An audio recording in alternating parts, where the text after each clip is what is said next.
নিম্নলিখিত কোন প্রাণী থেকে আমরা পশম পাই?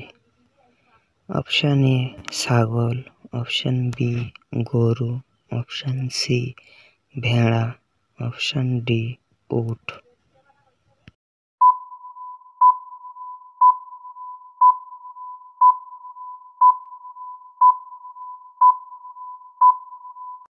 বন্ধুরা, উত্তরটি জানবার আগে আপনি যদি এই চ্যানেলে নতুন হয়ে থাকেন তাহলে আমার এই ছোট্ট চ্যানেলটিকে লাইক ও সাবস্ক্রাইব করে পাশে থাকবেন।